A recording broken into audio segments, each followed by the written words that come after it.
Good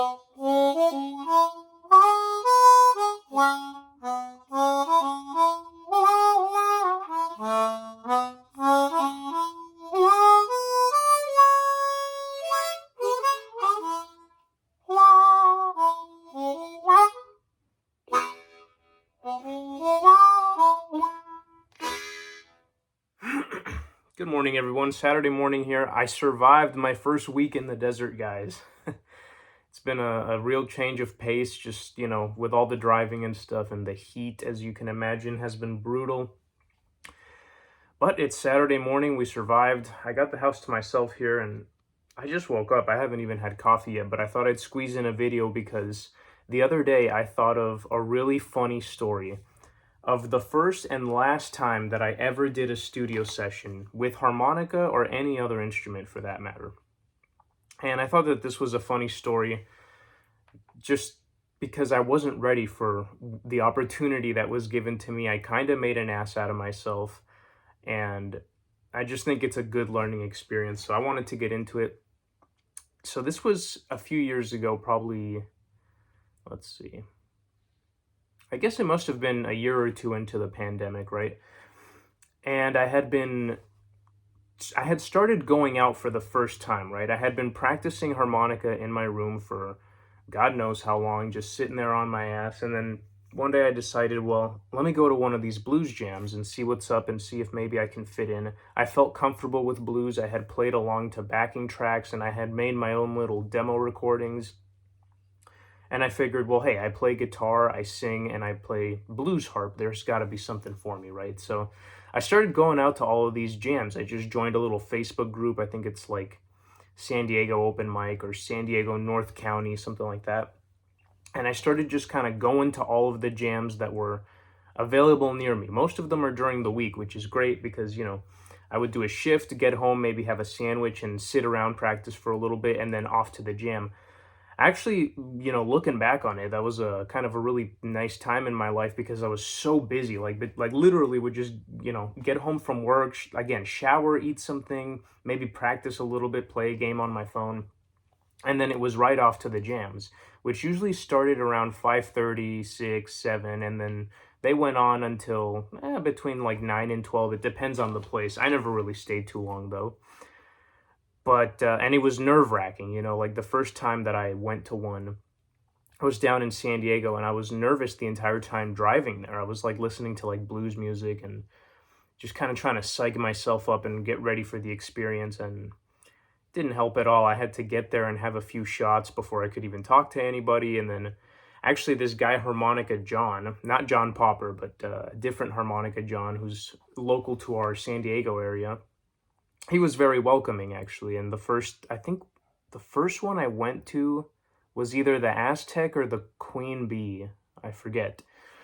And at the Aztec, same thing. Actually, I'm pretty sure it was the Aztec. It was the Aztec, and then the very next day, I went to the Queen Bee, which they're pretty far away from each other. Again, I would drive all over the place. I would drive out like an hour or two if I had to, and that's with traffic, of course. It's not actually supposed to take that long, but when signups are at 6:30, you're leaving your house at 5 or 5:30, you're going to hit all of that rush hour traffic. So a lot of times it was, for an hour and a half, an hour, 12 minutes of just sitting in traffic for some of these jams, which is why I ended up realizing some of them you can go to, some of them you can't. Although there was a time that I had a jam for every single day of the week, Monday through Friday, and I don't know how I did it. Looking back, that was insane. By the way, these places didn't pay me. It was like you show up and you sign your name up to a sheet, and if you're lucky, one of them will give you your own slot. You can put together a band. And they're pickup bands, right? So you just go to the other musicians or you ask around before you get on stage. You say, well, I need a drummer that can do a good shuffle. I need a blues guitar lead, and I need a rhythm, and I'll be doing the lead with my harmonica, or something like that. And the pickup bands are great. It's, they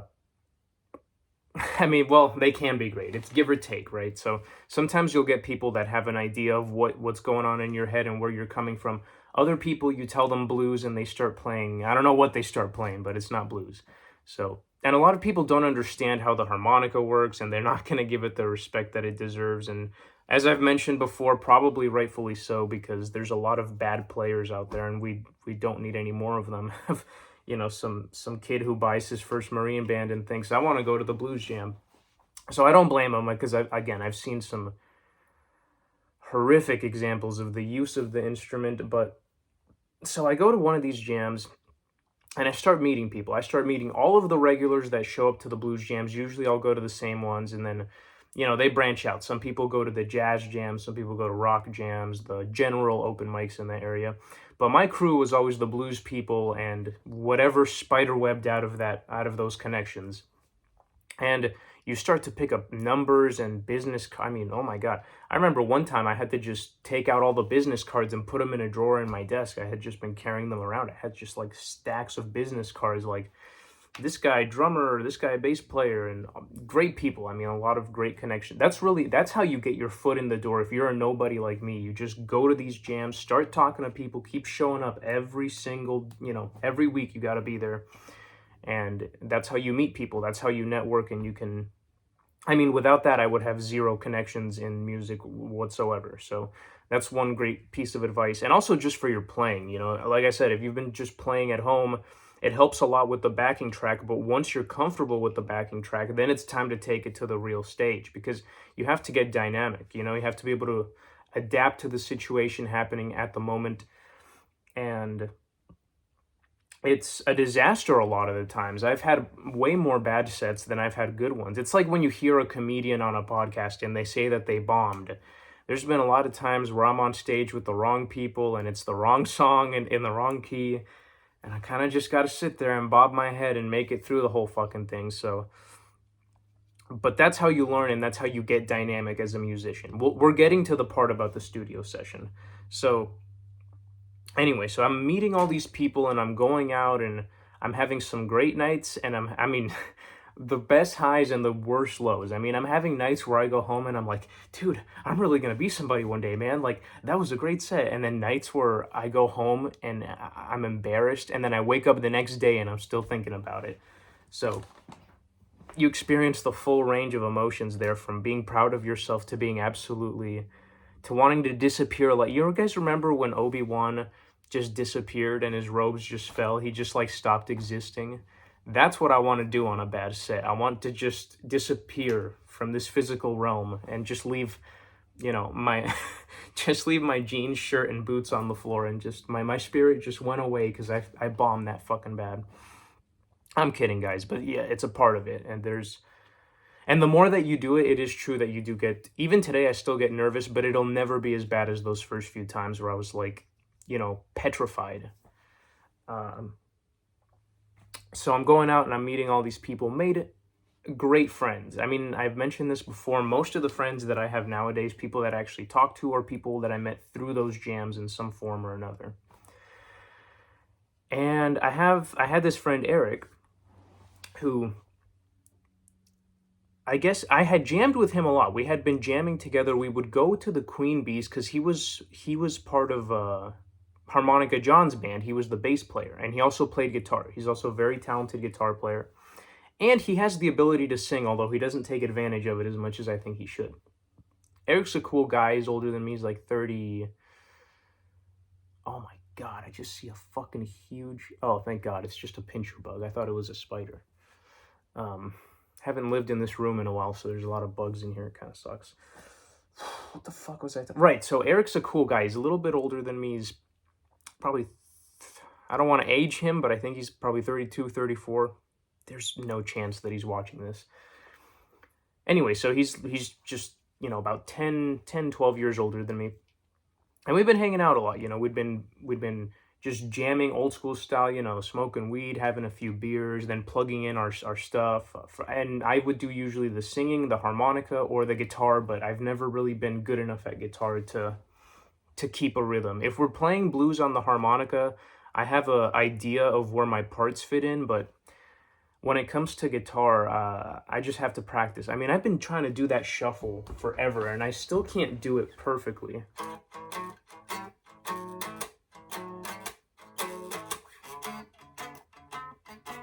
It's a little bit out of tune. I haven't tuned this since I moved. I actually haven't played this since I moved in. But yeah, it's like sometimes that's ridiculous to me that I've been trying to do the classic blues shuffle for I don't know how long, probably 3, 4, 5, 6 years now, and I still can't do it perfectly. So, but with the harmonica is a little bit easier. Anyway, I'm hanging out with Eric a lot. We're becoming friends. I'm going over to his apartment, his house. He lived in San Diego, and I don't know. I just always thought he was back then, especially. I mean, it wasn't back then; it was a few years ago. But as a young man, I was like, "Wow! Imagine having your own place in San Diego and your job." He was a guitar teacher and a bartender, so you can imagine how I think that's like a cool, and I still do. Like, I think he's a cool ass dude, and I just remember thinking, like, "Damn, this fucking guy's got it made." He just has to teach guitar, serve drinks, and we're hanging out a lot. And finally, one day he hits me up and for a studio session, if you can believe that. He says his friend's looking for a blues harp player. He says, I love your stuff. And to be fair, I was really the only young guy at that time in the area. Now there's like 3 or 4 other young guys that are like in the area that are starting to play blues harp. It's crazy. I went to B&H Music the other day, or not the other day, this was a few months ago, to buy some stuff that I knew was there that I had been waiting until I had the money. It was a Fat Marine band, the 364, and also another like older Marine band that the box had a picture of little Walter on it, so I really wanted it, kind of just for the box almost. So I walked in and the guy's like, sorry, some kid that looked just like you came in I thought it was you, and came in a few days ago and bought them all. My jaw almost hit the floor, because normally when I go to these small music stores, that inventory's mine. I just look at it and I'm like, okay, I'm going to be back for that one. I'm going to be back for that one. And never have I gone back and the harp's been gone, because nobody plays harmonica. It reminds me of this one time that I went to another store, actually one right down the street from here, on the quest to get my first B flat harp. And I made the mistake. There was another guy who was waiting there. He was a homeless man, and I was talking to him while I was waiting for the store to open, and I made the mistake. He's also a harmonica player. Like, what are the chances we both show up there? Again, not very, you don't oftentimes run into other harp players. And I made the mistake of telling this guy, yeah, I'm getting a B flat, man. I've never had one, and I feel like it's in the right range for me. This guy goes in and buys the last B flat. Can you guys imagine that? It was a few more weeks before I could find one at the store, and I was never patient enough to order it off of Amazon and wait for it to get there. I'd rather hunt it down and drive out an hour if I have to, call the store ahead of time. So Eric hits me up. He says, I need someone for a session, and I told him I'll do it for free. Like, I'm just more than happy to play blues. If you think I'm good enough, give this guy my info. And this is the lesson here, guys. I was not ready. I still am not ready, even today. Not even close, now that I know what I know. But back then, I thought I was hot shit. What can I tell you? Because, again, there was no other young harp players, and people are pretty easy to fool if you can... back then, one of my big moves was the 4 draw. Like that little... If you do 1 or 2 of those riffs, you can really fool somebody, right? So I think that's why Eric... Especially if people don't listen to blues harp very often, they'll hear something like that and be like, oh yeah, he can do it. Like, because I can't do that. But I was just very inexperienced at the time. And of course, I was like, yeah, dude, like, are you kidding? I'm already getting a session. This is great. So I go meet up with this guy. I have to drive out. He's like in one of those little, I mean, they're all beautiful, the San Diego suburbs, but some neighborhood I've never been to before. And he's got a studio set up in his garage. Now, I wasn't drinking at this time. I had been sober for a month. I've told you guys I kind of go back and forth. And up until then, I had been sober for a month. And I remember showing up. This was like the sort of a test, right? He had sent me some tracks, I think, ahead of time. And I listened to the tracks. And he also asked me to learn a Robin Ford song just to see if I could play it. And I got it. It was that one Robin Ford song that goes like... I don't remember exactly. I think it's something like this.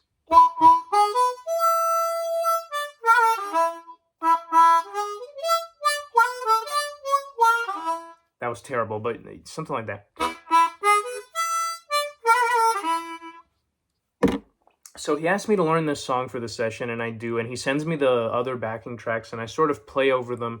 And it's not a traditional progression, which is the first rock in the road, something I didn't even think about in my simple-headed mind, that it would be something besides a regular 12-bar blues, which is all that I had been playing, basically at that time, with some exceptions.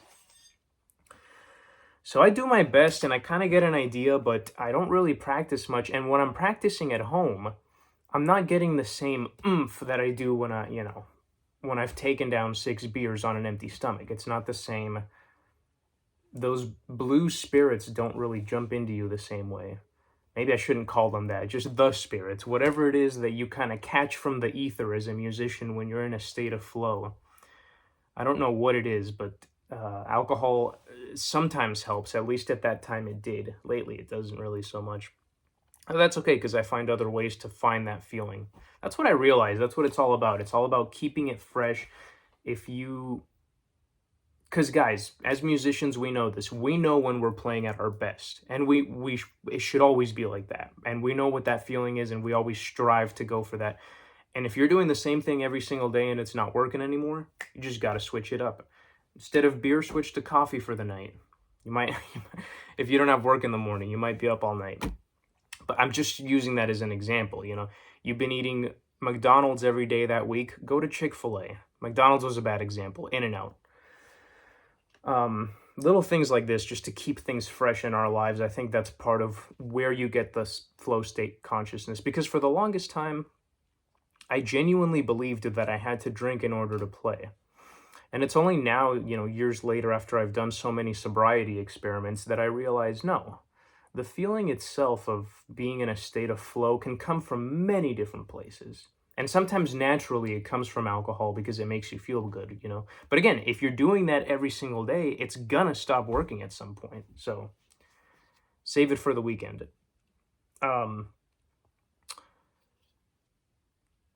So I show up to the first session in the garage, and the guy's got a little microphone there. And this isn't a real studio. Again, this is just his garage. So I go in, and it's my first time putting on fancy headphones and going up to the mic, and we lay down some tracks, and he doesn't really say anything particular. He's polite, he's very kind. He's like, yeah, this is good. And he says something along the lines of let's work on that, or you work on that at home. I'll send you these recordings we just made, and then we'll meet up for the real session at a later date. So once again, I don't practice nearly as much as I should have, but I do listen to the song. Actually, there was 2 songs. I think I only ended up recording on one of them. And they were both original blues numbers. This guy was cool. He had a really cool guitar collection. He had a bunch of resonator guitars. That was my first and only time in my life that I've seen or touched a resonator with my hands. Can you believe he was also a slide player? So I didn't get to impress him too much with that. But there's an even better person that I didn't get to impress. Okay, so fast forward to the day of the recording, the actual session at the studio. And it's nighttime, and at this point I'm back to drinking. This is a few weeks later. And I have a half pint of Seagram 7 in my pocket, and I have my harps, and I have my microphone. And I think that's all I had. And I'm having trouble finding the studio because it's it's in the city, and it's hidden in between a 7-Eleven and some other building in this tiny little door, The only reason I found the damn place, well, one was because he told me it was near the 7-Eleven, but also I saw his van. This guy had one of these apocalypse vans, you guys know what I mean? It was a black, it was what you would want in a zombie apocalypse. It had a ladder in the back, and it was reinforced, and the tires looked really fat. And anyway, he's the kind of guy you want to have as a friend if that type of thing ever goes down. But I see the van, and I finally look in between, and he told me it was a hidden door, and it was a really small black door, literally just hidden in the darkness. I was like, oh God, this is it. I'm going to walk in here, they're going to chop me into pieces and eat me. But I walk in, and it's him and the producer, and everything's chill. Good vibes and all that. The studio is really small. Kind of cozy in a way, but very, very small. And he's with the producer, who's the big music guy. He wasn't actually a big music guy. This was a small production. I should see whatever became of that song. I'm pretty sure my harmonica's not on it, but we'll get to that. And again, I hadn't practiced much, and I just didn't, I wasn't used to that studio setting. You know, sure, they made me comfortable, but anyway, so this guy's there, and the producer guy is this old guy, probably like Middle Eastern descent, old guy, kind of bald, and he had a really raspy voice. He kind of talked like this. He kind of talked like James Cotton, you know, like just kind of super raspy, breathy voice. And I introduced myself, and we all shake hands. And when I got there, they had just finished recording another part for the song. I think they were like overlaying some guitar parts or something. And they're listening to it, and it's sounding really nice. And I'm kind of just in the back, just watching these two guys at work. I'm kind of, you know, I'm just kind of fidgeting with my harp case. I'm opening it up. I'm sort of like untangling my microphone cable that's always in a big ball, big spaghetti ball. And finally, the time comes for me to get in there. And fellas, what can I tell you besides I just wasn't ready, and I just didn't have any juice. I didn't have any juice to give them. I even had a couple shots before going in, behind their back, like while they were turned to the console. I was like, because I wasn't even sure if I was gonna drink, but I was like, I got nothing. I don't know what, like, I just this just, I don't know. It's just a different environment. And I kind of finally understood what musicians say when they mean it's hard to capture the organic sound in a studio because it's sterile. You know, it's kind of hard to generate that good energy. Nevertheless, I get in there, I put on my headphones. So now I'm inside the booth, and they're on the other end at the console. And they're controlling everything. So I have the headphones on, and I'm right in front of this really big, fancy microphone. And everything that I play, I can immediately hear in high definition on these headphones, which is really cool. So we do a couple of takes. And again, I had no juice. And they just keep saying, you know, like, oh, well, why don't you try this? Or why don't you want to do another one? And I kind of just keep saying, yeah, let's do another one. Like, you know, kind of a little bit disheartened. We don't get really anything. I mean, I just don't remember playing a single note worth a damn. I mean, it was in key, in the right key, but that's about all I can say. Again, I cannot stress this enough. I wasn't ready. I thought I was, not even close. I didn't have those kind of improvisational chops. I don't even have them now. So after a while, this producer says, okay, let's stop for a second. The breathy guy, the old guy. And he comes back out into the booth with the other guy, and they're just kind of talking like, I forget honestly what they said. All I remember is at some point, this guy busts out, the producer, not the guy that I'm recording for, the producer, the old breathy producer guy, the guy who like looks like his time is not long, pulls out a case of harps, and I'm like, oh, this is not good. He never told me he played harp, by the way. He didn't introduce himself as a harp player. He was introduced to me as the producer for the session. He has a whole set of harps, and they're all labeled with the keys. Before I can even say anything, he just pulls out his harp and goes, why don't you try a little something like this? And then he blew one of the greatest improvisational solos. I mean, tone that I had never witnessed in real life like that. I kept my composure, but in my head, my jaw hit the fucking floor. I was like, what the fuck? Is this some kind of a trick? You guys had a master here the whole time? What are you, like, are you guys testing me over here? And I think that they kind of were. I think they were trying to see if they could get away with using a young harp player. And then they had that guy as backup in case I couldn't make the cut. And fellas, I couldn't make the cut. This guy cut my head. He cut my head clean off. And it was just incredible that I didn't know that he played harp at all, and I didn't see it coming. It came out of nowhere. He just literally, I mean, just,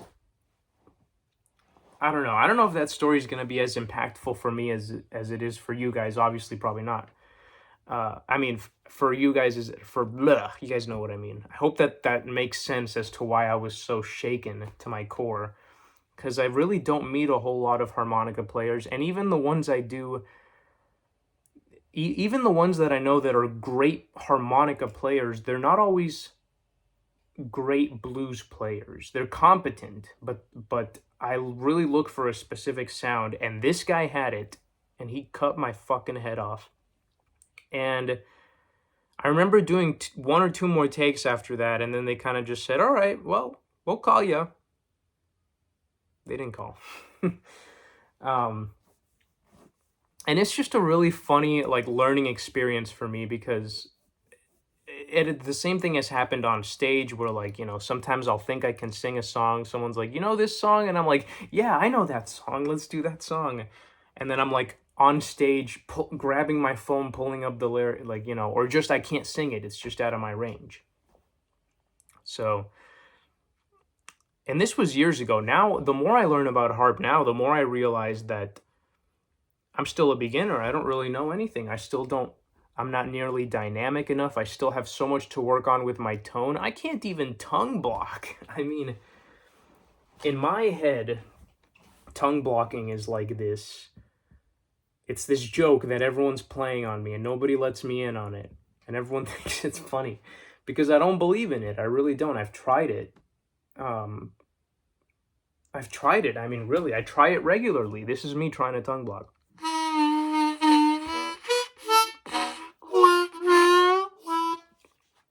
I just can't. And it's not very comfortable on the lips either. I've tried it on a plastic comb as well, but I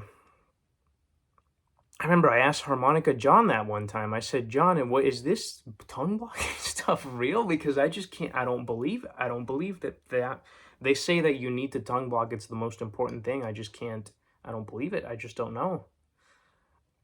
Hopefully one day we'll get there, but I have been trying.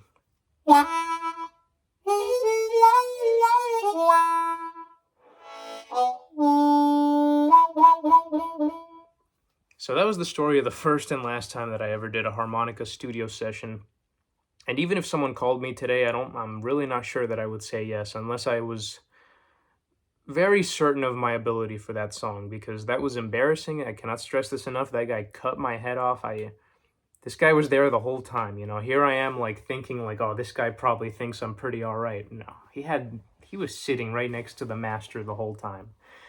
So it's just a great reminder to take things one step at a time. You know, you can't...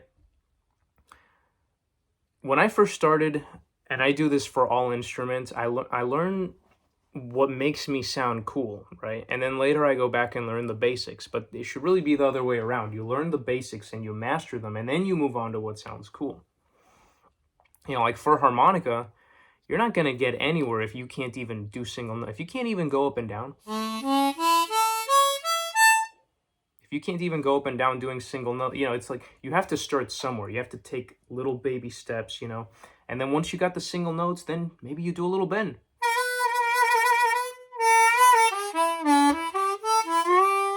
And then once you do the bend, then you start working a little bit on shaping the tone with your hands.